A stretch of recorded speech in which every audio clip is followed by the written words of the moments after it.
जय सिया राम।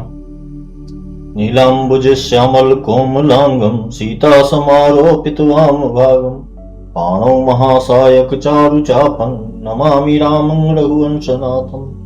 कर्पूर गौरं करुणावतारं संसार सारं भुजगेन्द्रहारं तथा वसन्तं हृदयारविन्दे भवं भवानी सहितं नमामि।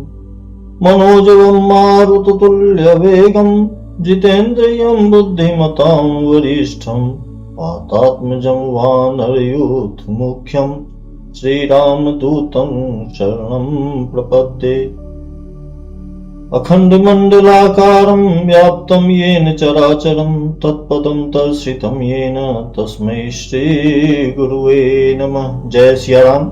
मानसामृत के अगले भाग में आप सभी का स्वागत। फिर से जय सिया राम। पिछले पाठ में हमने बालकांड के 35वें दोहे तक का पाठ किया था। अब आगे 35वें दोहे से प्रारंभ करते हुए जस मानस जय विधि भयउ जग प्रचार जय हेतु अब सोई कहूं प्रसंग सवा सुमिरि उमा वृषकेतु शंभु प्रसाद सुमति ही हुलसी रामचरित मानस कवि तुलसी करई मनोहर मति अनुहारी सुजन सुचित सुनिले हूँ सुधारी। श्री शिव जी की कृपा से उसके हृदय में सुंदर बुद्धि का विकास हुआ, जिससे यह तुलसीदास श्री रामचरितमानस का कवि हुआ। अपनी बुद्धि के अनुसार तो वह इसे मनोहर ही बताता है, किंतु फिर भी हे सज्जनों, सुंदर चित्त से सुनकर इसे आप सुधार लीजिए। सुमति भूमि थल हृदय अगाधु वेद पुराण उदधिगन साधु बरसहि राम सुजस बरबारी मधुर मनोहर मंगलकारी। सुंदर यानी सात्विकी बुद्धि, सुंदर बुद्धि यानी सात्विकी बुद्धि भूमि है, हृदय ही उसमें गहरा स्थान है, वेद पुराण समुद्र है और साधु संत मेघ है।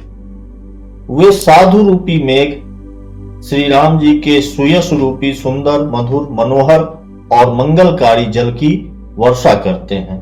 लीला सगुन जो कहीं बखानी सोई स्वच्छता करई मलहानी प्रेम भगति जो बरनी न जाई सोई मधुरता सुशीतलताई।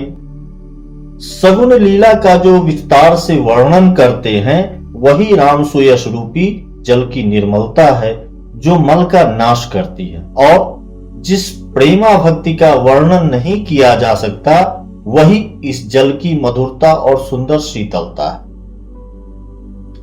सो जल सुकृत सालिहित होई राम भगत जन जीवन सोई मेधा महिगत सो जल पावन सकिल श्रवण मग चले सुहावन भरे सुमानस सुथल थिराना सुखद शीत रुचि चारु चिराना। वह यानी राम सुयश रूपी जल सत्कर्म रूपी धान के लिए हितकर है। राम सुयश रूपी जल जो है वो सत्कर्म रूपी धान के लिए हितकर है और श्री राम जी के भक्तों का तो जीवन ही है।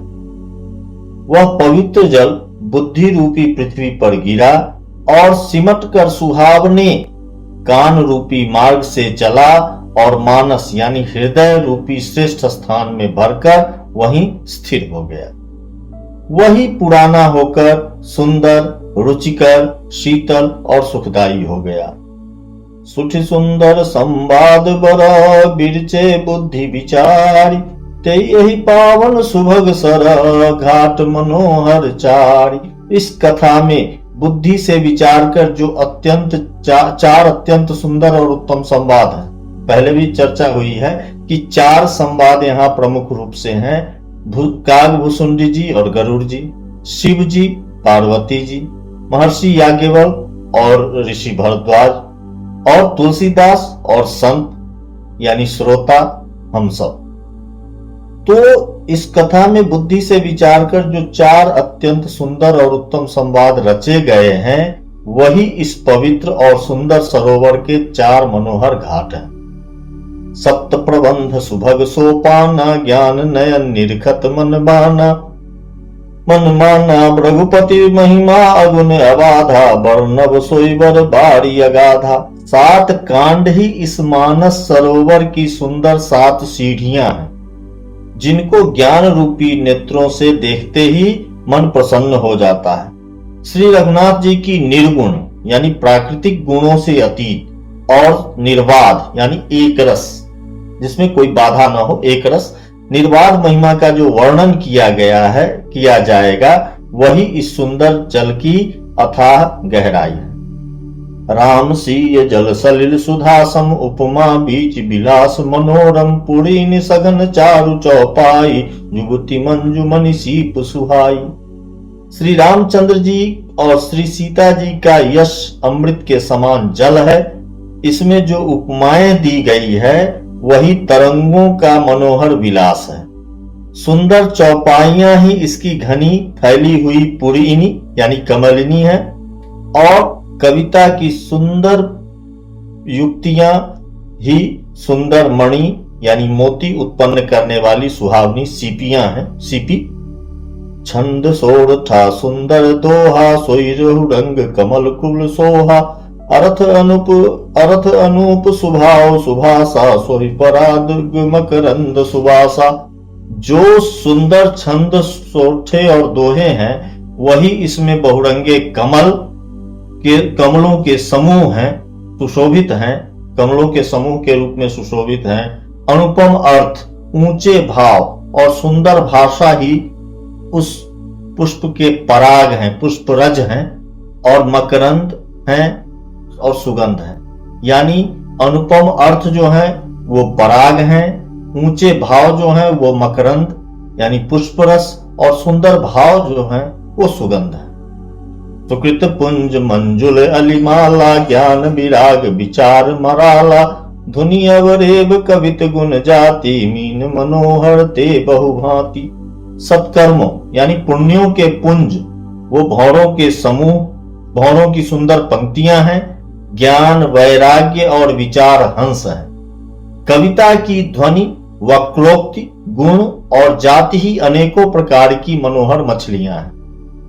अर्थ धर्म कामादिक चारी, कहव ज्ञान विज्ञान विचारी, नवरस जप तप जोग विरागा, ते सब जलचर चारु तरागा।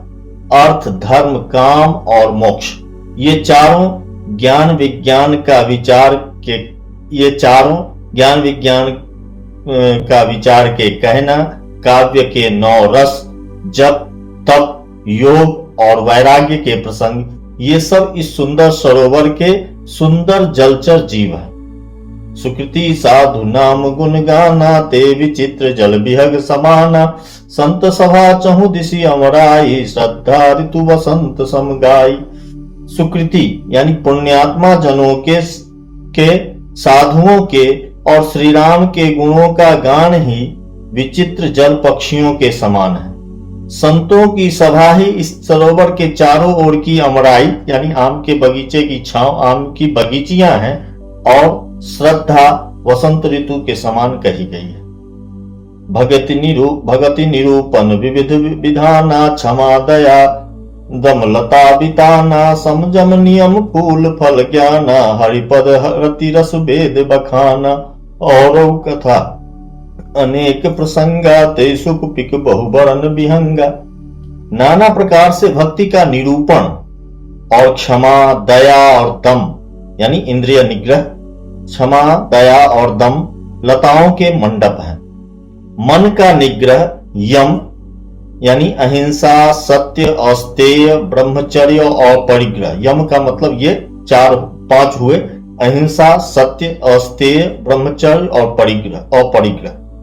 नियम यानी शौच संतोष तप स्वाध्याय और ईश्वर परिधान, ये उनके फूल हैं। ज्ञान फल हैं, और श्री हरि के चरणों में प्रेम ही इस ज्ञान रूपी फल का रस है, ऐसा वेदों ने कहा है। इस रामचरितमानस में और भी अनेकों प्रसंगों की कथाएं हैं, वे ही इसमें तोते कोयल आदि रंग बिरंगे पक्षी। पुलक वाटिका बाग बनो, सुख सुविहंग विहार, माली सुमन स्नेह जल, सींचत लोचन चार। कथा में जो रोमांच होता है वही वाटिका बाग और वन है, और जो सुख होता है वही सुंदर पक्षियों का विहार है। निर्मल मन ही माली है, जो प्रेम रूपी जल से सुंदर नेत्रों द्वारा उनको सींचता है। जेगा वही यह चरित संभारे, ते यही चाल चतुर रखवारे, सदा सुनहि सादर नर नारी, ते सुरवर मानस अधिकारी। जो लोग इस चरित्र को सावधानी से गाते हैं वे ही इस तालाब के चतुर रखवाले हैं, और जो स्त्री पुरुष सदा आदर पूर्वक इसे सुनते हैं वे ही इस सुंदर मानस के अधिकारी उत्तम देवता हैं। अतिखल जे विषयी बन कागा, एहि सर निकट न जाहि अभागा, संबुक भेक से वार समाना, यहाँ न विषय कथा रसनाना। जो अति दुष्ट और विषयी हैं वे अभागे बगुले और कौए हैं, जो इस सरोवर के समीप नहीं जाते, क्योंकि यहाँ इस मानस सरोवर में घोंघे, मेढक और सेवार के समान विषय रस की नाना कथाएं नहीं हैं। तही कारण आवत ही हारे, कामी काक बलाक विचारे, आवत ऐसर अति कठिनाई, राम कृपा बिनु आई न जाई। इसी कारण बेचारे कौए और बगुले रूपी विषयी लोग यहाँ आते हुए हृदय में हार मान जाते हैं, क्योंकि इस सरोवर तक आने में कठिनाइयां बहुत है। श्री राम जी की कृपा बिना यहाँ नहीं आया जाता।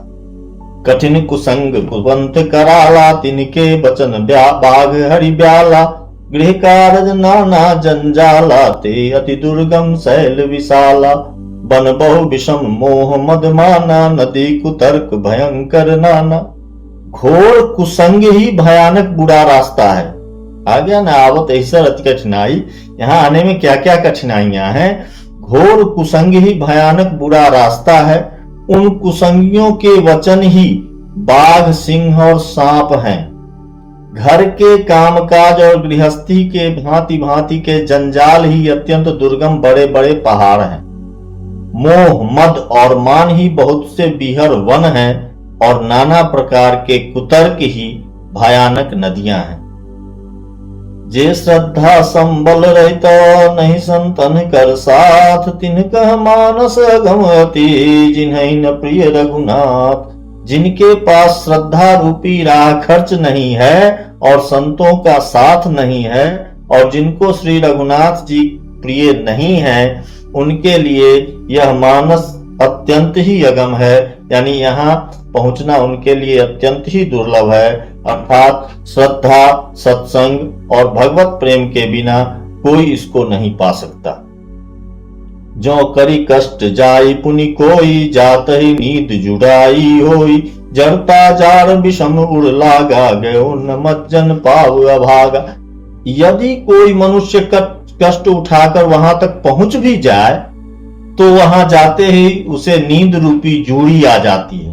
हृदय में मूर्खता रूपी बड़ा कड़ा जाड़ा लगने लगता है, जिससे वहां जाकर भी वह अभागा स्नान नहीं कर पाता। करी न जाय सरमज्जन पाना, फिर आवई समेत अभिमाना। जो बहोरी कोई पूछन आवा, सर निंदा करिता ही बुझावा। उससे उस सरोवर में स्नान और उसका जलपान तो नहीं किया जाता, वह अभिमान सहित वापस लौट आता है।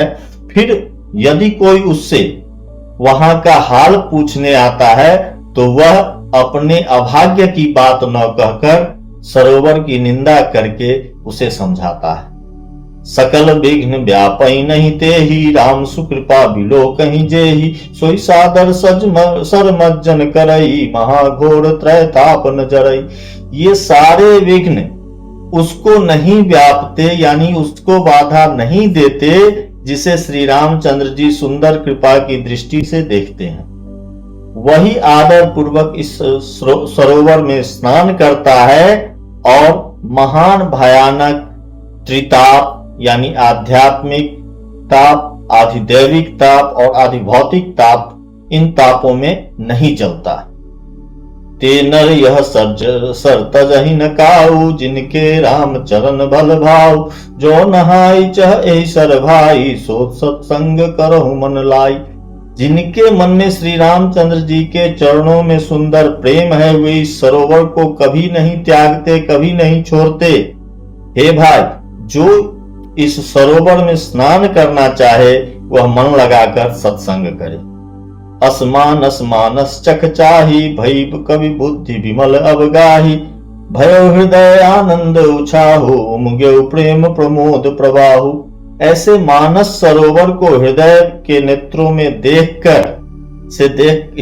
नेत्रों से देखकर और उसमें गोता लगाकर कवि की बुद्धि निर्मल हो गई, हृदय में आनंद और उत्साह भर गया और प्रेम तथा आनंद का प्रवाह उमड़ आया। चली सुभग कविता सरिता सो, राम विमल जस जल भरिता सो। सरजू नाम सुमंगल मूला, लोक वेद मत मंजुल कूला। नदी पुनीत सुमानस नंदिनी, कलिमल तृण तरु मूल निकंदिनी। उससे वह सुंदर कविता रूपी नदी बह निकली जिसमें श्री राम जी का निर्मल यश रूपी जल भरा है। इस कविता रूपिणी नदी का नाम सरयू है, जो संपूर्ण सुंदर मंगलों की जड़ है। लोकमत और वेदमत इसके दो सुंदर किनारे हैं। यह सुंदर मानस सरोवर की कन्या सरयू नदी बड़ी पवित्र है और कलयुग के छोटे बड़े सभी पाप रूपी तिनकों और वृक्षों को जड़ से उखाड़ फेंकने वाली है। श्रोता त्रिविध समाज पुर, ग्राम नगर दुहकूल। संत सभानुपम अवध, सकल सुमंगल मूल। तीनों प्रकार के श्रोताओं का समाज ही इस नदी के दोनों किनारों पर बसे हुए पुर, वे गांव और नगर हैं, और संतों की सभा ही सब सुंदर मंगलों की जड़ अनुपम अयोध्या जी है। राम भगति सुर सर तहि जाई, मिली सुखी रति सरज सुहाई। सानुज राम समर जस पावन, मिलो महानद सोन सुहावन। सुंदर कीर्ति रूपी सुहावनी सरयू जी राम भक्ति रूपी गंगा जी में जा मिली। छोटे भाई लक्ष्मण जी सहित श्री राम जी के युद्ध का पवित्र यश रूपी सुहावना महानद सोम उसमें आ मिला। जुग बिच भगति देव धुनि धारा, सोहति सहित सुभयति विचारा। त्रिविध ताप त्रासकति मुहानी, राम स्वरूप सिंध समुहानी। दोनों के बीच में भक्ति रूपी गंगा जी की धारा ज्ञान और वैराग्य के सहित शोभित हो रही है। एक तरफ यानी कि सोन और दूसरी तरफ सरयू, दोनों के बीच में भक्ति रूपी गंगा जी की धारा ज्ञान और वैराग्य के सहित शोभित हो रही है। ऐसी तीनों तापों को डराने वाली यह तिमुहानी नदी राम स्वरूप रूपी समुद्र की ओर जा रही है। मानस मूल मिली सुरसर ही, सुनत सुजन मन पावन करही। बिच बिच कथा विचित्र विभागा, जनु सरि तीर तीर बन भागा। इस कीर्ति रूपी सरयू का मूल मानस है, यानी इसका मूल श्री रामचरित है, और यह यानी राम भक्ति रूपी गंगा जी में आकर मिली है। इसलिए यह सुनने वाले सज्जनों के मन को पवित्र कर देगी। इसमें बीच बीच में जो भिन्न भिन्न प्रकार की विचित्र कथाएं हैं वे ही मानो नदी तट के आसपास के वन और बाग।